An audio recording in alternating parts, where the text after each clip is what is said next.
पुढची बातमी पाहूयात। राष्ट्रवादीचे नेते बाबा सिद्दीकी हत्याकांड प्रकरणी एक महत्त्वाची अपडेट सध्या समोर येते। बाबा सिद्दीकी यांचे बॉडीगार्ड कॉन्स्टेबल बडतर्फ करण्यात आले। सिद्दीकींच्या सुरक्षेची निष्काळजी केल्याचा ठपका त्यांच्यावरती ठेवण्यात आला। बॉडीगार्ड कॉन्स्टेबल श्याम सोनवणे सेवेतून बडतर्फ झाले।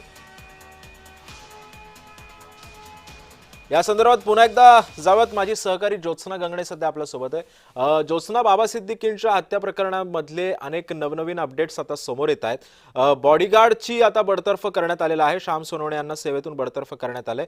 आणखी अजून या संदर्भातला तपास कोणत्या दिशेने जातोय? काही धागेदोरे अजून पोलिसांच्या हाती लागतायत का? अगदी बरोबर आहे। आपण बघतोय की या प्रकरणामध्ये आतापर्यंत जे आहे ते कारवाई आणि तपास जी आहे ती यंत्रणा आता वेगाने कामाला लागलेली आहे। खास करून आता आपण बघतोय की मुंबई पोलिसांनी जी काही चौकशी केली आणि SIT द्वारा जी काही चौकशी करण्यात आली त्याच्यामध्ये आता पोलिसांवरतीच ठपका जो आहे तो तपास यंत्रणेने ठेवलेला आहे। आणि कॉन्स्टेबल श्याम सोनवणे हे बाबा सिद्दीकी यांच्या पोलिसांच्या म्हणजे प्रोटेक्शन अँड सिक्युरिटी शाखेमध्ये कार्यरत होते। कोणतेही नेते जसं जे स्वतःसाठी सिक्युरिटी मागवतात किंवा त्यांना सिक्युरिटी दिली जाते अशामध्ये प्रोटेक्शन अँड सिक्युरिटी शाखा जी असते त्याकडनं ती सिक्युरिटी जी आहे, सुरक्षा जी आहे ती पुरवण्यात येते। आणि अशामध्ये श्याम सोनवणे हे सुद्धा बाबा सिद्दीकी यांच्या प्रोटेक्शन अँड सिक्युरिटी साठी जे आहे ते नेमणूक त्यांची करण्यात आलेली होती। मात्र बाबा सिद्दीकी यांना जे आहे ते त्यांच्याच कार्यालयाच्या समोर बांद्रा ठिकाणी त्यांच्याच कार्यालयाच्या समोर जे आहेत गोळी झाडून हत्या करण्यात आलेली होती। त्यावेळेस श्याम सोनवणे हे कॉन्स्टेबल ड्युटीवरती होते आणि त्यांच्या समोरच हा घडला प्रकार जो आहे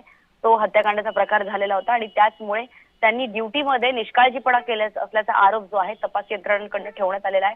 त्यामुळे या चौकशी दरम्यान आणखी कोणकोणत्या पोलिसांची नावं समोर येतील, कारण निष्काळजीपणा केला या संदर्भात सुद्धा आता श्याम सोनवणे त्यांचं नेमकं काय म्हणणं मांडतील याकडे सुद्धा सर्वांचं लक्ष असेल। कारण जर श्याम सोनवणे जे ड्युटीवरती कार्यरत होते त्यांच्याकडून निष्काळजीपणा झाला नेमका म्हणजे कसा झाला, जर या प्रकारचं एक बाबा सिद्दीकी यांच्यावरती जर अटॅक होणार होता अशा प्रकारची माहिती मुंबई पोलिसांना किंवा एकूणच पोलिसांना नव्हती का, अशा प्रकारचे सवाल सुद्धा या ठिकाणी उपस्थित होते। कारण त्या ठिकाणी आपल्याला माहिती आहे की जेव्हा लोकनेते असतात त्यांना भेटण्यासाठी अनेक सामान्य लोक येत असतात आणि त्यामुळे सिक्युरिटी गार्ड जे आहेत ते त्या नेत्यांना आणि त्या जे सामान्य लोक त्यांना भेटायला येतात यांच्यामध्ये अडवण्याचा प्रयत्न करत असतात। मात्र बाबा सिद्दीकी त्यांच्याच कार्यालयासमोर जेव्हा नेहमी शेकडोंच्या संख्येनं गर्दी असते तिथे येऊन अज्ञात लोकांनी त्यांच्यावरती गोळीबारपणा म्हणजे जे गोळ्या झाडलेल्या आहेत त्याच्यानंतर श्याम सोनवणे यांनी तत्काळ काय तिथे ऍक्शन घेतली हा सुद्धा या ठिकाणी सवाल उपस्थित होता। त्यामुळे पोलिसांनीच पोलिसांच्या निष्काळजीपणावरचा प्रश्न उपस्थित केला असल्यामुळे